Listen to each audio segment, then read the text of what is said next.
À force d'oublier sans cesse tout ce que j'apprenais, j'ai décidé de chercher il y a quelques mois des solutions pour arrêter de travailler dans le vide et de perdre mon temps. J'ai découvert alors un monde entier de techniques toutes plus folles, amusantes et extravagantes les unes que les autres, qui ont bouleversé et remis en question ma façon de penser et d'apprendre. Aujourd'hui, méconnues de tous, ces stratégies de mémorisation et d'apprentissage se sont révélées bien plus que passionnantes et utiles. Abasourdi devant cette richesse insoupçonnée et ce pouvoir qui sommeille en chacun de nous, je me suis dit que ce serait dommage de garder ça pour moi. Il est alors venu le temps de partager ces savoirs oubliés. Aujourd'hui, on revient sur la mémorisation des nombres avec la table de rappel, un fabuleux outil qui transforme les nombres en images, avec lesquelles nous créerons ensuite des histoires. Ces dernières, plus concrètes, sont bien plus faciles à retenir que les suites de chiffres, qui s'avèrent complètement abstraites pour nos cerveaux.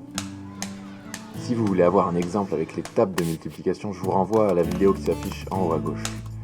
Dans cette vidéo, nous avons créé notre première table de rappel, de 0 à 10. C'est-à-dire que nous avons attribué arbitrairement à chaque chiffre une image.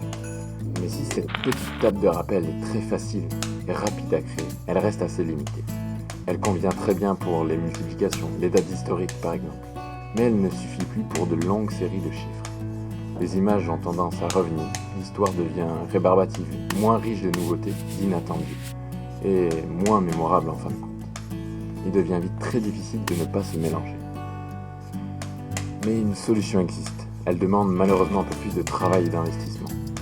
Il faut alors construire une table de rappel pour les 100 premiers nombres. Et même si certains vont jusqu'à 1000, cela suffit largement pour être paré à toute situation. Et pour trouver 100 images, on peut utiliser quelques petites astuces, comme utiliser la forme du nombre par exemple, ou la sonorité. Le 0 pourrait être Zoro, le 1 pourrait être du pain, le 2 du feu, le 3 un roi, le 4 du plâtre, le 5 un serpent par exemple.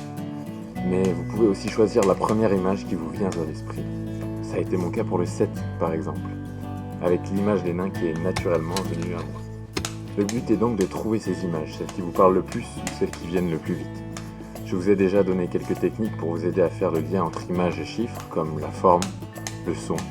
Mais d'autres existent comme la technique du major system, ou de la rime numérique avec constante pour les puristes. Si vous voulez découvrir un peu plus, ces autres techniques, un petit peu plus complexes, je vous renvoie vers quelques autres vidéos que j'ai déjà faites. Une fois que vous avez choisi ces 100 images et que vous maîtrisez votre système sur le bout des doigts, il suffit alors de découper le nombre par paires de chiffres, de transformer chaque paire en image et de créer une petite histoire avec ces images. Les numéros de téléphone deviennent alors faciles à mémoriser puisqu'on passe de 10 chiffres abstraits à apprendre à 5 images concrètes qui sont en plus liées dans une histoire. Je vous montre avec ce numéro. On pourrait par exemple essayer de le répéter sans cesse, jusqu'à ce que ça rentre.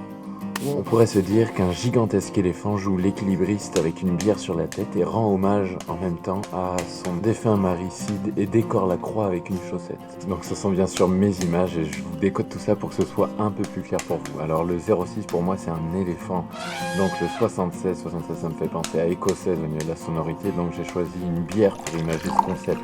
Ensuite la tombe qui me fait penser à Veuf, donc mon 89. Après le Sid, donc c'est le roi du feu, donc c'est 32 et la chaussette donc 17. Ce sont mes images, c'est juste pour que vous compreniez un petit peu comment ça fonctionne. Et c'est pareil pour toutes les suites de chiffres. Il suffit juste de visualiser la petite histoire ou la petite série. On peut même y associer d'autres stratégies de mémorisation comme le palais mental, mais j'en dis pas plus.